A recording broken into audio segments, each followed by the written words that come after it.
오늘부터 엄마랑 같이 살기로 했어. 당신이 며느리니까 잘 모셔. 남편의 말이 끝나기도 전에 시어머니는 이미 안방문을 열고 들어가고 있었습니다. 일방적인 통보에 기가 찰 노릇이었죠. 1년 전 뇌졸중으로 쓰러진 친정엄마를 모시고 싶다고 했을 때 남편은 눈 하나 깜짝 않고 엄마를 요양원으로 보내버렸거든요. 그것도 지방에서 제일 저렴하고 허름한 곳이었죠. 그런데 고작 저혈압이 있다는 시어머니는 우리 집 안방으로 들어오는 겁니다. 하지만 그건 시작에 불과했습니다. 이혼을 선언하고 1년 만에 엄마를 보러 내려간 그 시골 요양원에서 제가 마주한 건 상상조차 할 수 없었던 남편의 잔인한 배신과 소름 끼치는 진실이었거든요. 과연 그날 요양원에서 무슨 일이 있었던 건지, 그리고 제가 어떻게 그 악마 같은 인간들을 향해 처절한 복수를 완성했는지, 지금부터 그 이야기를 시작해 보려 합니다. 사연 시작 전에 구독 버튼을 눌러주시고, 어디서 듣고 계신지 댓글에 남겨주세요. 그곳에 늘 행운이 가득하길 바라겠습니다. 그날은 유난히도 바람이 차가웠던 오후였습니다. 잠시 마트에 다녀왔는데 저희 부부가 아들과 살고 있는 30평 아파트 거실에 낯선 짐가방들이 산더미처럼 쌓여 있더라고요. 영문도 모른 채 서 있는 저를 향해 남편 박진호는 현관문을 열어둔 채 무거운 상자들을 계속해서 안으로 들여놓았습니다. 남편의 이마에 맺힌 땀방울을 보며 저는 가슴 한구석이 서늘해지는 것을 느꼈습니다. 여보, 이게 다 무슨 짐이에요? 이런 얘기 없었잖아요. 다급하게 물었습니다. 보면 몰라? 우리 어머니 짐이야. 오늘부터 우리랑 같이 지내기로 했어. 박진호는 손에 든 테이프를 툭 던져놓고는 소파에 털썩 주저앉으며 대수롭지 않게 대답하더군요. 저는 제 귀를 의심했습니다. 불과 1년 전 아버지가 돌아가시고 홀로 남은 제 친정엄마가 쓰러졌을 때 남편이 제게 했던 말들이 떠올랐거든요. 30평씩이나 되는 아파트가 좁다면서 노인네까지 모시기엔 숨이 막힌다고 소리를 질러댔지요. 결국 몸과 마음이 닫혀있는 엄마는 남편이 정해준 저 먼 시골 구석의 저렴한 요양원으로 보내졌습니다. 그런데 이제 와서 본인 어머니는 당연하다는 듯 안방으로 모시겠다니 정말 기가 막히는 일이었죠. 어떻게 이럴 수가 있어요? 우리 엄마 모시자고 할 때는 집이 좁다면서 그렇게 반대하더니 당신 어머니는 상의 한마디도 없이 이렇게 모셔온다고요? 수지는 가늘게 떨리는 목소리로 남편의 눈을 똑바로 쳐다보며 항의했습니다. 말을 왜 그렇게 해? 우리 어머니는 평소에 저혈압이 심해서 건강이 안 좋으시잖아. 혼자 계시다 무슨 일이라도 생기면 당신이 책임질 거야? 박진호는 미안한 기색은커녕 오히려 제게 화를 내며 리모컨을 만지작거렸지요. 그때 현관문 밖에서 시어머니 강춘자가 뒷짐을 지고 느릿느릿 걸어 들어오더군요. 시어머니는 집에 들어오자마자 제 얼굴은 쳐다보지도 않고 집안 구석구석을 훑어보기 시작했습니다. 그리고 주방으로 가더니 대뜸 냉장고 문을 벌컥 열어 젖히더라고요. 아이고, 냉장고 꼴 좀 봐라. 살림을 이따위로 하니까 애비가 점점 말라가는 거 아니야. 강춘자는 냉장고 안에 있던 반찬통들을 하나씩 꺼내 바닥에 내려놓으며 혀를 끌차더군요. 지난 15년 동안 시댁 제사며 뒷바라지를 독차지하며 살았는데 이제는 제 안방까지 내주며 살아야 한다니 억장이 무너지는 기분이었죠. 하지만 얄미운 남편은 그 옆에서 거들기까지 하더라고요. 어머니 건강도 안 좋으신데 당신 유난 떨지 마. 자식된 도리로 당연한 거니까 앞으로 어머니 잘 모셔. 박진호는 제 눈길을 피하며 텔레비전 채널만 돌려댔습니다. 집안 꼴이 엉망이네. 네 엄마는 이런 것도 똑바로 안 가르쳐 보냈다니? 이제부터라도 내가 살림을 다시 가르쳐 줄 테니까 잘 배우거라. 시어머니는 식탁 의자에 앉아 거만하게 저를 내려다보며 명령하듯 말했습니다. 그 순간 가슴 속에서 무언가 툭 끊어지는 소리가 들리는 것 같았죠. 홀로 시골 요양원에 계실 엄마를 떠올리자 현실이 너무도 비참하게 느껴졌습니다. 저는 더 이상 참지 않기로 했죠. 우리 이혼해요. 저 더 이상은 이렇게 못 살겠어요. 저는 주방 안쪽에 세워둔 장바구니를 꽉 움켜쥐며 나지막하지만 단호하게 말했습니다. 뭐? 이혼? 당신 지금 제정신이야? 어디 여자가 이혼 소리를 그렇게 함부로 입 밖으로 꺼내? 박진호는 자리에서 벌떡 일어나 삿대질을 하며 제 앞을 가로막았습니다. 아이고, 저거 봐라. 시어머니 왔다고 유세 떠는 것 좀 봐. 네가 어디 갈 데가 있다고 이혼 타령이야. 강춘자는 가슴을 치며 마치 제가 큰 죄라도 지은 것처럼 소리를 질러댔지요. 저는 그들의 호통을 뒤로하고 안방으로 들어가 미리 챙겨두었던 옷가지 몇 개를 가방에 쑤셔 넣었습니다. 지금 당장 가지 않으면 숨이 막혀 죽을 것만 같았거든요. 시골 요양원에서 외롭게 지내고 있을 제 엄마만이 유일한 제 편이라는 생각이 들었습니다. 남편이 제 팔을 붙잡으며 늘어놓는 욕설과 시어머니의 독설을 뿌리치고 현관문을 박차고 나왔습니다.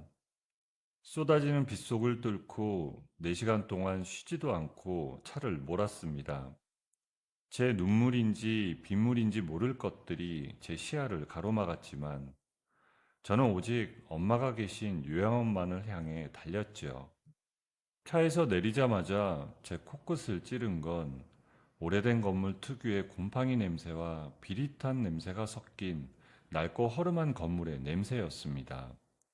건물 외벽은 페인트가 다 벗겨져 흉측했고 현관 입구부터 지저분한 짐들이 쌓여 있었죠. 가슴이 요동치기 시작하더군요. 저는 요양원 현관문을 거칠게 열고 안으로 들어갔습니다. 하지만 로비는 적막하기만 했고 간호데스크에는 아무도 없었습니다. 제가 복도를 뛰어다니며 엄마의 이름을 소리 높여 불렀지만 들려오는 건 누군가의 거친 기침 소리와 기괴한 기계 소리 뿐이었지요. 한참을 헤매다 복도 끝에서 흰 가운을 입은 한 남자가 서류 뭉치를 들고 느릿하게 걸어 나오는 것을 발견했습니다. 그는 이 요양원의 원장이었지요. 원장님, 우리 엄마 이정숙 씨 어디 계세요? 갑작스럽지만 면회 좀 하고 싶어서요. 수지는 원장의 소매자락을 붙잡고 숨을 헐떡이며 물었습니다. 보호자분 되시나요? 잠깐만요. 서류 좀 확인해 봅시다. 원장은 돋보기를 고쳤으며 들고 있던 누런 서류 봉투를 뒤적이기 시작했습니다. 빗소리가 건물의 지붕을 때리는 소리가 유난히 크게 들리더군요. 원장은 서류 한 장을 꺼내 유심히 살피더니 저를 작은 면담실로 안내했습니다. 낡은 플라스틱 의자 2개가 마주보고 있었고 형광등 하나가 윙 소리를 내며 깜빡이었습니다. 어머님은 2달 전에 돌아가셨어요. 2달 전이면 제가 시어머니의 칠순잔치를 준비하던 바로 그 무렵이었죠. 무슨 말씀이세요? 저는 아무 연락도 못 받았는데요. 보호자 연락은 다 사위분께 갔습니다. 박진호 씨가 조용히 장례를 치르겠다고 직접 서명하셨어요. 제 앞에 놓인 서류에는 박진호의 이름 석자가 또렷하게 찍혀 있었습니다. 사망 확인서, 화장 동의서, 처리 완료 확인서, 날짜별로 차곡차곡 정리된 종이들을 보는 순간 저도 모르게 눈물이 흘러나왔습니다. 엄마가 화장까지 됐다는 거예요? 네, 이거는 박진호 씨가 수습해 가셨습니다. 그 말을 듣는 순간 눈앞이 하얘졌습니다. 엄마의 마지막 얼굴도 마지막 손도 잡지 못했거든요. 어디서 어떻게 가셨는지, 마지막에 무엇을 드시고 싶으셨는지 저는 아무것도 몰랐던 겁니다. 면담실을 나와 복도를 걷는데 한쪽에서 나이 지긋한 간병인 한 분이 저를 알아보고 다가오셨습니다. 그분은 주변을 살피더니 제 손을 꾹 잡았죠. 수진 씨 맞죠? 어머니가 마지막까지 따님 얼굴을 보고 싶어 하셨어요. 왜 안 오냐고 계속 물으셨는데 저는 연락을 못 받았어요. 전화가 몇 번 갔었는데 그때마다 사위분이 받으셔서는 본인이 다 처리하겠다고 하셨어요. 남편이 제 전화를 가로챘던 겁니다. 의도적으로요. 저는 다시 원장실 문을 두드렸습니다. 원장님, 여쭤보고 싶은 게 있습니다. 제가 딸인데 왜 저한테는 연락이 한 번도 없었는지 설명해 주셔야 할 것 같은데요? 저는 보호자로 등록된 분께 연락을 드린 겁니다. 저희는 원칙대로 했어요. 딸인 제가 보호자 명단에서 빠져 있었나요? 입소 서류 작성 당시 사회분이 대표 보호자로 등록하셨어요. 이게 정상적인 상황이라고 생각하세요? 더 이상 드릴 말씀 없습니다. 이만 나가주시죠. 그는 직원을 불러 저를 밖으로 안내하게 했고, 저는 거절할 틈도 없이 건물 밖으로 밀려 나왔습니다. 빗줄기는 더 굵어져 있었죠. 요양원 입구 벤치에 그대로 주저앉았습니다. 엄마에게 사드렸던 꽃무늬 점퍼가 떠올랐습니다. 작년 봄 잘 받았다며 고맙다고 하시던 그 전화가 마지막이었지요. 그 뒤로 전화가 잘 안 된다던 남편의 말이 이제야 또렷이 이해되었습니다. 전부 남편의 수작이었죠. 엄마는 얼마나 기다리셨을까요? 빗소리가 귀 안에서 계속 울렸습니다. 저는 한참을 그 벤치에 앉아 있었습니다. 울음도 제대로 나오지 않았죠. 다만 한 가지 장면만은 선명하게 떠올랐습니다. 시어머니의 칠순잔치날 제 남편 박진호가 시댁 식구들 사이에서 환하게 웃으며 건배하던 모습. 저는 그 사람들과 축하한다고 웃으며 잔을 들었습니다. 그날 엄마는 이미 이 세상 사람이 아니었죠. 저는 요양원 근처에 있는 차가운 모텔방에서 뜬 눈으로 밤을 지샜습니다. 그리고 다음날 아침 전화를 걸었습니다. 엄마가 평생 저를 위해 한 푼 두 푼 모아 부어왔던 생명보험사였죠. 수화기 너머로 들려오는 상담원의 목소리는 너무나 무심해서 오히려 제 심장을 칼로 후벼 파는 것 같더라고요. 보험금을 수령했다고요? 얼마나 됐나요? 수익자 변경 신청이 있었고 사위분인 박진호 씨 명의로 2달 전에 전액 지급됐어요. 금액은 저희가 직접 말씀드리기가 어렵고요. 담당 지점에 문의하시면. 저는 전화를 끊었습니다. 손이 얼음장처럼 차가워졌죠. 엄마가 돌아가시기 전에 수익자가 박진호로 바뀌어 있었다는 얘기였습니다. 엄마가 그 서류에 직접 도장을 찍으셨을 리가 없었죠. 요양원에 들어가신 이후로 건강은 계속 나빠졌고 저에게 오는 전화조차 남편이 가로채던 상황이었으니까요. 제 인감을 쓴 건지 엄마 인감을 도용한 건지는 몰라도 이건 분명 남편이 저지른 일이었습니다. 그 말을 듣는 순간 제 손에 힘이 풀려 핸드폰을 바닥에 떨어뜨리고 말았지요. 치밀하게 범죄를 공모하고 엄마의 죽음을 돈벌이로 이용한 남편의 악마 같은 모습에 온몸이 떨려 제대로 서 있기도 힘들더라고요. 저는 증거를 찾기 위해 다시 그 지옥 같은 요양원으로 향했습니다. 뭐라도 붙잡을 수 있는 단서가 필요했거든요. 하지만 상황은 어제보다 좋지 않았습니다. 요양원 정문에는 어제까지만 해도 보이지 않던 건장한 경비원들이 버티고 서서 제 앞을 가로막았지요. 원장님이 더 이상 방문을 받지 말라고 하셨습니다. 저는 입소자 가족입니다. 들어갈 권리가 있어요. 입소자분께서 사망하셨다는 전달 받았습니다. 죄송합니다. 실랑이를 벌이던 중 요양원 옆 골목에서 누군가 저를 불렀습니다. 중년 남자였는데 이 근처에 식자재를 납품하는 분이라고 하더군요. 혹시 안에서 어머니가 돌아가셨나요? 네, 맞아요. 에휴, 어머니가 단순히 병으로 돌아가신 게 아닐 수도 있어요. 이 요양원은 관리가 너무 안 되고 있거든요. 제가 이 근처 요양원들 전부 납품하는데 유독 이 요양원만 노인분들이 자주 돌아가세요. 그게 무슨 말씀이세요? 확실한 건 없지만 서둘러 잘 알아보세요. 얼마 전에도 비슷한 상황에 유가족이 왔었는데 그 날짜에 찍힌 CCTV 다 없어졌다고 하더라고요.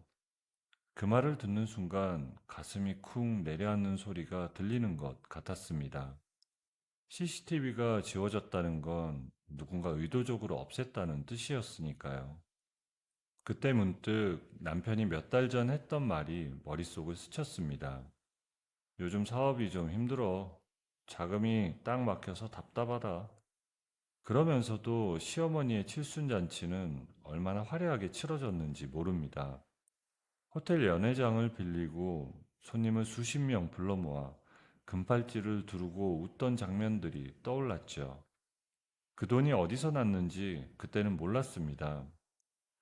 이제는 알 것 같았습니다. 엄마의 보험금이었죠. 엄마가 평생 조금씩 부어온 돈이 사망 신고서에 도장이 찍힌 바로 그날 박진호의 통장으로 들어간 겁니다. 그 돈으로 잔치상을 차리고 술을 돌리고 박진호는 시어머니 옆에서 웃으며 건배를 했습니다. 저는 그 자리에 같이 앉아 웃고 있었죠. 엄마, 엄마 목숨값으로 그 인간들이 웃고 떠든 거였어. 나는 그것도 모르고. 저는 가슴을 쥐어짜며 길바닥에 주저앉아 짐승 같은 울음소리를 내뱉었습니다. 저는 마지막 희망을 품고 읍내에 있는 법률사무소를 찾아갔죠. 자초지정을 모두 털어놓았습니다. 보험금 수익자 변경, 사망 은폐까지 전부. 지금 의뢰인 명의로 된 재산이 어떻게 되세요? 없어요. 집도 차도 전부 남편 명의예요. 직업은요? 전업주부입니다. 솔직히 말씀드리면 이혼 소송을 가도 유죄료가 많지 않을 겁니다. 보험금 문제도 사문서 위조를 입증할 증거가 필요해요. 지금은 혼자 싸우기 어렵습니다. 집에 가서 남편분께 잘못했다고 하시고 관계를 좀 회복하시는 게 관계를 회복하라니요. 현실적인 조언이에요. 저는 천천히 자리에서 일어났습니다. 더 이상 들을 말이 없었죠. 아무 재산도 없고 직업도 없고 증거도 없는 평범한 주부. 세상은 저를 그 이상도 그 이하도 아닌 존재로만 보고 있었던 겁니다. 세상이 저를 버린 것 같은 무력감에 저는 다시 요양원 근처를 정처 없이 헤맸습니다. 해가 질 때쯤 으슥한 골목에서 낮은 신음과 둔탁한 타격 소리가 들려왔어요. 무언가에 이끌린 듯 제 발걸음은 소리가 나는 쪽으로 향하고 있었습니다. 그리고 그곳에서는 제 눈을 의심할 만한 광경이 펼쳐지고 있었죠. 창고 옆 구석이었는데 직원 두 명이 할머니 한 분을 벽 쪽으로 몰아붙인 채 한 명은 바가지로 찬물을 끼얹고 있었고 다른 한 명은 그걸 보며 낄낄거리고 있었죠. 몸을 웅크린 채 떨고 있는 할머니의 모습에 저는 생각할 겨를도 없이 뛰어들었습니다. 지금 뭐 하시는 거예요? 아, 별거 아닙니다. 치매 환자인데 소란을 피우셔서 진정시키려고. 이게 진정시키는 거예요? 당장 비키세요. 직원들은 머뭇거리다 제 눈빛에 눌린 듯 슬그머니 물러났습니다. 온몸이 젖은 채 제 품에 안긴 할머니는 덜덜 떨고 계셨고 그 모습이 자꾸만 제 엄마와 겹쳐 보여 팔에 힘이 들어갔죠. 저는 할머니를 부축해 직원들 눈을 피해 안으로 들어갔습니다. 겨우 찾아낸 방에 문을 닫고 젖은 옷을 갈아입혀 드린 뒤 숨을 고르게 했습니다. 그 와중에도 할머니는 품속에서 뭔가를 꼭 쥐고 계셨어요. 아주 낡은 수첩이었죠. 잠시 후 할머니가 조금 진정되었을 때 저는 조심스럽게 말을 꺼냈습니다. 할머니, 수첩 안에 연락할 분 있으세요? 가족분 계시면 제가 연락해 드릴게요. 내 아들, 강준이. 수첩의 마지막 장을 펼치자 삐뚤삐뚤한 글씨가 눈에 들어왔습니다. 내 아들 최강준. 그리고 전화번호가 적혀 있었죠. 저는 곧바로 전화를 걸었습니다. 저는 지금 어머니 옆에 있는 사람인데요. 어머니가 많이 위험한 상황이에요. 빨리 오셔야 할 것 같습니다. 지금 어디세요? 주소를 알려주고 전화를 끊었습니다. 2시간도 채 지나지 않아 요양원 앞마당으로 검은색 세단 한 대가 들어왔습니다. 차에서 내린 남자는 넥타이를 느슨하게 푼 채 성큼성큼 다가왔고 어머니가 계신 방문 앞에서 그대로 멈춰 섰습니다. 어머니, 침대에 누워 천장을 바라보던 할머니 곁으로 다가간 그는 천천히 무릎을 꿇었습니다. 이게 무슨 꼴입니까? 죄송합니다. 정말 몰랐어요, 어머니. 나중에 알게 되었습니다. 그가 중앙지검 특수부 부장검사 최강준이라는 사실을요. 자신의 아내가 어머니를 좋은 시설에 모셨다는 말만 믿고 있었다고 하더라고요. 한참 뒤 그는 일어나 제 앞에 섰습니다. 감사합니다. 어머니를 지켜주셔서요. 당연히 해야 할 일을 했을 뿐이에요. 이름이 어떻게 되세요? 이수진입니다. 이수진 씨, 제가 도울 일이 있으면 언제든지 연락 주세요. 이 은혜 꼭 갚겠습니다. 명함을 받아들었습니다. 중앙지검 특수부 부장검사 최강준이라고 적혀 있었죠. 최강준은 곧바로 원장을 불러세워 낮고 단호하게 말했습니다. 입소자 상태가 이게 뭡니까? 그게 저희가 최선을 다해서 각오하셔야 될 겁니다. 요양원 마당에 서서 그 장면을 바라보며 저는 처음으로 아주 오랜만에 제 편이 생겼다는 느낌을 받았습니다. 명함을 주머니에 깊숙이 넣고 제 아들이 있는 집으로 돌아가기 위해 차문을 열었습니다. 분노를 억누르고 집으로 들어섰을 때 시계는 저녁 7시를 조금 넘기고 있었습니다. 현관문을 여는 순간 안에서 밥 냄새가 풍겨왔죠. 식탁에는 남편 박진호와 시어머니 강춘자, 그리고 갓 중학생이 된 제 아들 준서가 나란히 앉아 밥을 먹고 있었습니다. 마치 아무 일도 없었다는 듯한 풍경이었죠. 엄마, 어디 갔다 왔어? 저는 가방을 내려놓고 아들 머리를 한번 쓰다듬었습니다. 그게 전부였어요. 남편은 저를 보며 코웃음을 치며 얘기했습니다. 희연하지 하더니 하긴 너 같은 게 갈 데가 어딨겠어. 시어머니도 비웃으며 얘기했죠. 그러게 말이다. 건강 안 좋은 내가 밥까지 차려야겠니? 객기 부리지 말고 밀린 집안일이나 해놔. 저는 아무런 대꾸도 하지 않았습니다. 엄마가 돌아가셨다는 사실을 알게 된 것도, 보험금이 어떻게 됐는지도, 최강준 검사를 만났다는 사실도 말하지 않았죠. 그저 주방으로 들어가 묵묵히 설거지를 했을 뿐이었습니다. 제가 다시 돌아오자 시어머니는 저를 더욱 하대하기 시작했습니다. 예, 집 빨래는 언제 할 거야? 세탁기부터 돌려놔. 내일 아침에 나 일어나자마자 내 방 청소기부터 돌려놓고. 시어머니가 방으로 들어간 뒤 준서가 제 곁으로 다가왔습니다. 엄마, 어디 갔다 온 거야? 할머니가 엄마 나쁜 사람이라고 했는데. 엄마는 외할머니 보러 다녀왔어. 외할머니 어때? 할머니가 우리 준서 많이 보고 싶다 하셨어. 준서는 더 묻지 않았습니다. 그날 밤 저는 거의 잠을 이루지 못했어요. 준서 얼굴을 떠올리면 망설여졌거든요. 이 아이 앞에서 어떤 싸움을 시작하게 될지 수없이 마음이 흔들렸죠. 하지만 눈을 감으면 마지막까지 딸 얼굴을 보고 싶어 했다는 엄마의 모습이 떠올랐습니다. 장래도 마지막 인사도 못한 그 현실이 저를 다시 일으켜 세웠습니다. 날이 밝자마자 저는 명함을 꺼내 전화를 걸었어요. 최강준 검사는 첫 신호에 전화를 받았습니다. 이수진 씨?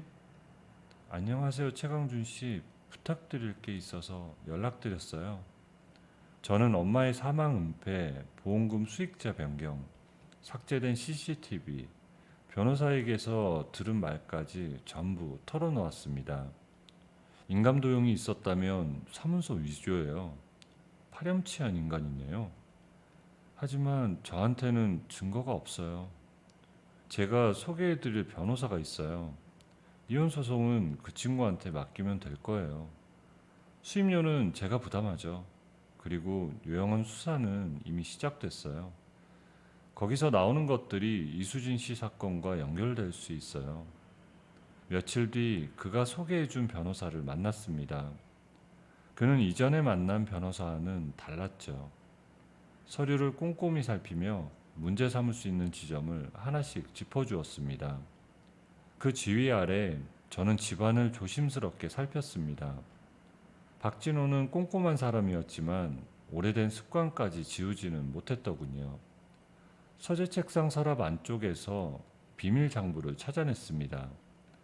요양원으로 흘러간 돈과 보험금이 입금된 날짜가 정확히 맞아 떨어졌습니다. 저는 그 장부를 변호사에게 넘겼습니다. 그리고 열흘쯤 지난 어느 오후 현관벨이 울렸습니다. 박진호가 문을 열자 정장 차림의 수사관들이 들어섰습니다. 압수수색 영장입니다. 이게 지금 무슨... 수사관들은 곧장 서재로 향했습니다. 이게 대체 무슨 짓입니까? 내가 누군지 알고 이러는 거예요? 당장 이거 놓지 못해? 박진호는 자신에게 수갑을 채우는 경찰관들을 보며 얼굴이 벌겋게 달아올라 소리를 지르며 발악을 했습니다. 당신이 한 짓은 당신이 더 잘 알 텐데. 보험 사기, 사문서 위조, 그리고 횡령 혐의까지 증거는 이미 차고 넘칩니다. 현장에 직접 나간 최강준 검사는 차가운 눈빛으로 남편을 내려다보며 단호하게 말했습니다. 내 아들이 무슨 죄가 있다고? 이게 다 무슨 짓이야?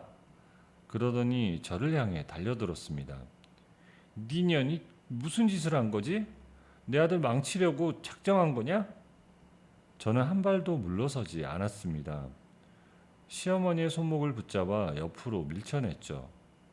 그녀는 중심을 잃고 바닥에 주저앉았습니다. 이게 감히 어디서? 저는 아무 말도 하지 않았습니다. 박진호는 결국 이웃들이 보는 앞에서 수갑이 채워진 채 연행되었죠. 보험 사기와 사문서 위조 혐의로 구속당하는 남편의 뒷모습을 보며 저는 처음으로 가슴속 응어리가 조금은 풀리는 기분을 느꼈죠. 남편이 운영하는 사업체는 비리 수사가 본격화되면서 부도 위기에 처했고 그가 제 엄마의 목숨값으로 누렸던 모든 것들이 모래성처럼 무너지기 시작했습니다. 이수지, 너 가만 안 둘 거야? 저는 그 눈을 피하지 않았습니다. 마음속에서는 돌아가신 엄마의 얼굴이 떠올랐죠. 현관문이 닫혔고 거실에는 시어머니의 울음소리와 준서의 놀란 숨소리만 남았습니다. 저는 천천히 준서 곁으로 걸어가 아이의 손을 꼭 잡아줬죠. 남편 박진호가 구속된 지 며칠 지나지 않았을 때였습니다. 이제야 엄마의 한을 풀고 아들과 평온하게 살 수 있을 거라 믿었지만 지옥은 아직 끝나지 않았더군요. 그날 아침에 준서를 학교에 보내고 설거지를 하고 있는데 현관벨이 울렸습니다. 문을 여는 순간 낯선 여자가 서 있었고 그 옆에는 카메라를 든 남자가 렌즈를 제 얼굴로 들이대고 있었습니다. 그 여자는 최강준 검사의 아내였습니다. 네가 이수진이야? 감히 내 남편을 꼬셔서 우리 가정을 파탄내? 네가 그러고도 사람이야? 그 여자는 제 뺨을 사정없이 후려치고는 제가 대꾸할 틈도 없이 카메라를 향해 울분을 토해냈습니다. 여러분, 이 여자가 우리 남편이랑 짜고 자기 남편을 감옥에 보냈어요. 불륜관계를 덮으려고 멀쩡한 사람을 범죄자로 만든 거라고요. 그 여자는 기자들 앞에서 눈물을 짜내며 제가 의도적으로 부장검사에게 접근해 유혹했다는 허위 사실을 마치 진실인 양 떠들어댔죠. 저는 최 검사님 어머님을 우연히 도와드렸을 뿐입니다. 우연? 그 우연이 왜 이혼까지 이어지는 건데? 저는 더 이상 대답하지 않고 사람들을 몰아낸 뒤 문을 닫았습니다. 하지만 그걸로 끝이 아니었죠. 그날 오후부터 인터넷 기사들이 쏟아지기 시작했습니다. 부장검사 부인, 상간녀, 의혹 폭로. 제 얼굴이 흐릿하게 모자이크 처리된 사진과 함께였죠. 순식간에 저는 부장검사의 상간녀라는 낙인이 찍혀 세상의 구경거리가 되고 말았습니다. 그 추악한 소문은 발없는 말이 되어 아들의 학교에까지 삽시간에 퍼져나갔어요. 학교에 돌아온 아들이 가방을 내동댕이 치며 울면서 들어오는데 제 가슴이 갈기갈기 찢어지는 것 같았습니다. 아이의 교복 셔츠는 흙투성이가 되어 있었고 얼굴에는 친구들에게 괴롭힘을 당한 흔적이 역력하더라고요. 엄마, 정말이야?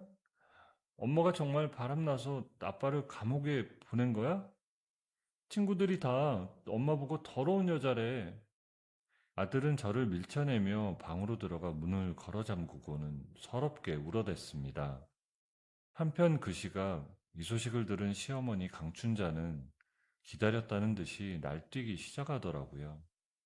시어머니는 방송국 정문 앞으로 달려가 불륜 며느리 처벌하라는 피켓을 들고 시위를 벌였습니다.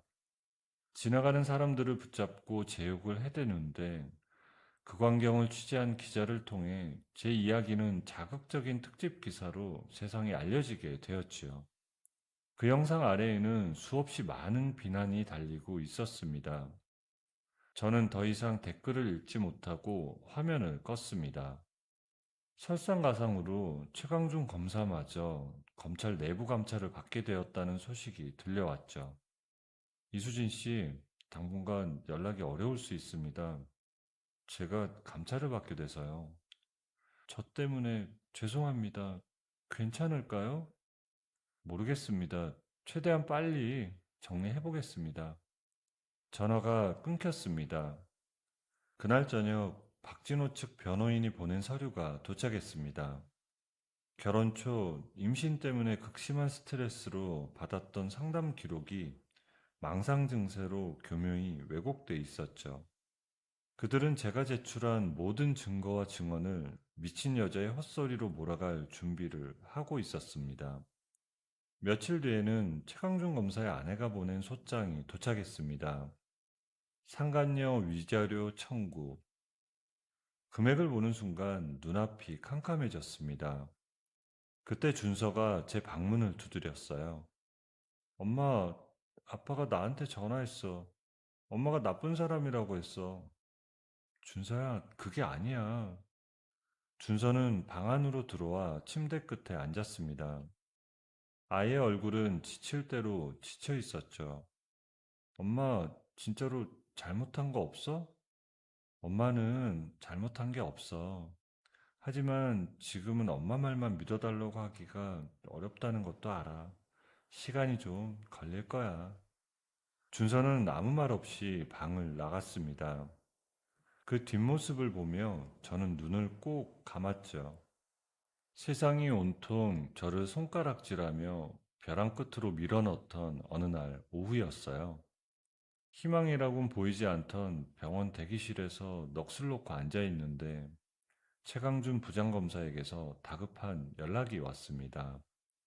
병실로 뛰어 올라가니 산소호흡기에 의지해 잠들어 계시던 할머니께서 기적처럼 눈을 뜨고 아들의 손을 꼭 잡고 계시더라고요.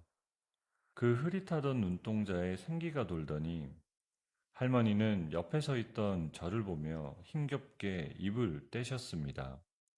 저 아가씨가 저 사람이 나를 살렸어. 그 말 한마디에 병실 안의 공기가 완전히 바뀌어 버렸습니다. 최 검사는 노모의 손을 잡고 오열하며 자신의 아내가 어머니를 어떻게 대했는지 조심스럽게 물어봤습니다. 할머니는 잠시 미간을 찌푸리며 고통스러운 기억을 떠올리시더니 며느리가 자신을 차에 태워 그 산구석 요양원에 버리던 날의 폭언들을 하나도 빠짐없이 기억해내셨지요. 그뿐만 아니라 요양원 직원이 자신을 물로 고문하듯 학대하던 순간 제가 어떻게 몸을 던져 막아냈는지도 또렷하게 진술하셨습니다. 어머니, 이제 걱정 마세요. 제가 이 모든 진실을 밝혀서 바로 잡겠습니다. 최 검사는 눈물을 닦으며 차갑게 식은 눈빛으로 곁에 있던 수사관들에게 즉각적인 언론 대응을 지시했습니다. 다음 날 최 검사는 직접 기자회견을 열고 자신의 아내가 저지른 노인유기 범죄와 요양원 실태를 낱낱이 공표했습니다. 할머니 또한 휠체어를 타고 직접 카메라 앞에 서서 저와 최 검사의 관계는 상간년이 뭐니 하는 그런 추잡한 사이가 아니라 오직 생명을 구한 은인관계임을 단호하게 증명하셨죠. 여론은 순식간에 뒤집혔고 저를 더러운 여자라고 욕하던 사람들은 이제 부정검사 아내의 악랄함에 분노하기 시작했습니다. 하지만 저는 여기서 멈추지 않았습니다. 남편 박진호가 제 정신병력을 조작하기 위해 매수했던 정신과 병원 관계자를 찾아내기 위해 최검사 수사팀의 도움을 받았지요. 결국 남편에게 거액의 뇌물을 받고 가짜 소견서를 써준 원무과 직원의 자백을 받아내는데 성공했습니다. 당신이 써준 그 가짜 종이 한 장 때문에 한 사람의 인생이 어떻게 망가지는지 생각이나 해봤어요? 그 직원은 사색이 되어 무릎을 꿇고는 박진호가 시키는 대로 했을 뿐이라며 모든 범죄를 시인했습니다. 동시에 최 검사는 남편의 사업체와 결탁해 뇌물을 받아 챙기던 다른 비리 세력들까지 한꺼번에 엮어 남편을 도저히 빠져나갈 수 없는 늪으로 밀어넣었습니다. 그의 아내는 노인유기와 허위사실 유포죄로 그 자리에서 긴급 체포되었고 감옥에서 보석 신청을 꿈꾸던 제 남편은 오히려 죄목이 추가되어 형량이 눈덩이처럼 불어나게 되었죠. 저는 곧바로 언론 인터뷰를 자처해 남편 박진호가 제 엄마를 무단으로 화장했던 서류와 보험금을 가로채기 위해 제 인감을 도용했던 내역을 만천하에 공개했습니다. 방송이 나간 직후 집 앞에서 피켓을 들고 제 욕을 하던 시어머니 강춘자는 성난 시민들의 비난을 견디지 못하고 도망치듯 자취를 감췄지요. 한 기자가 가장 힘들었던 순간이 언제냐며 물었습니다. 저는 나지막히 대답했어요. 엄마의 마지막 얼굴을 못 봤다는 걸 알았을 때라고요. 그게 전부였습니다. 인터뷰가 나가고 며칠이 지나 아들 준서가 저한테 왔습니다. 엄마, 미안해. 내가 아빠 말만 믿고 엄마를 미워했어. 엄마가 얼마나 힘들었을지 몰랐어. 아들은 제 허리를 껴안고 얼굴이 벌개지도록 울며 용서를 구했고, 저는 아이의 머리를 쓰다듬으며 이제 괜찮다고 몇 번이나 쓰다듬어 주었죠. 아이의 믿음을 되찾고 나니 세상에 두려울 것이 하나도 없더라고요. 미안해, 엄마. 괜찮아, 준서야. 네 잘못이 아니야. 재판 결과가 나온 날 아침, 법정 안은 숨소리조차 들리지 않을 정도로 무거운 정적만 흐르더군요. 판사님이 판결문을 읽어 내려가는 소리가 제 귓가를 때릴 때마다 지난 15년의 세월이 머릿속을 스쳐 지나갔습니다. 마침내 판사님이 박진호에게 징역 15년의 실형을 선고하고 법정 구속을 명하자 법정하는 순식간에 아수라장이 되었습니다. 박진호는 피고인석에서 고개를 떨궜습니다. 저는 방청석에서 그 뒷모습을 바라봤습니다. 15년. 제가 그 사람 곁에서 버텼던 시간과 똑같았습니다. 법원을 나오는데 햇살이 눈부셨죠. 눈을 찡그리며 잠깐 서 있었습니다. 그 다음으로 해야 할 일이 있었어요. 시어머니 강춘자는 아들이 사줬던 폐물과 살림이 전부 압류된 채 아파트에서 쫓겨난 상태였습니다. 제가 먼저 연락을 했더니 전화를 받으셨죠. 아가, 나 좀 도와다오. 나 갈 곳이 없구나. 제가 모시러 갈게요. 그래, 그래. 역시 우리 며느리밖에 없구나. 저는 차를 몰아 시어머니를 태우고 국도를 달렸습니다. 어디로 가는 거야? 너희 집이랑 방향이 다른데? 네, 다른 곳이에요. 어디? 1시간 반쯤 달렸을까요? 차가 멈춘 곳을 보자 시어머니의 얼굴이 굳었습니다. 친정엄마가 계셨던 그 요양원의 근처. 똑같이 낡고 허름한 건물이었죠. 여기가 어디야? 입소 서류 써드리러 왔어요. 아가, 네가 이러면 안 되지. 나는 이런 곳에 못 있어. 나 저혈압인 거 알잖니. 건강이 안 좋다고. 저혈압이요? 저희 엄마는 급성 뇌졸중으로 쓰러지시고도 이런 곳에 갇혀 계셨어요. 제발, 제발 이러지 마. 내가 잘못했다, 수진아. 내리세요, 어머니. 살려줘, 제발. 저희 엄마 요양원에 보낼 때 어머니가 그러셨잖아요. 늙으면 이런 데가 딱이라고. 강춘자는 더 이상 말을 잇지 못했습니다. 입소 서류에 서명을 하고 건물을 나왔습니다. 차에 올라타고 나서 한동안 시동을 걸지 않았습니다. 멍하니 앞을 바라봤죠. 감옥에 있는 박진호는 조만간 알게 될 겁니다. 자기 어머니가 자기가 장모를 보냈던 바로 그 요양원 근처에서 똑같이 지내고 있다는 것을요. 그게 제가 드릴 수 있는 마지막 인사였습니다. 그 주 일요일, 저는 혼자 먼 길을 다시 달렸습니다. 엄마의 유골이 있는 곳을 수소문해서 찾아냈습니다. 햇살이 가장 잘 드는 양지바른 언덕에 자리를 잡았습니다. 엄마가 좋아하시던 깻잎 무침이랑 두부조림을 쌓았어요. 그것들을 차례로 꺼내 놓으면서 저는 아무 말도 하지 못했습니다.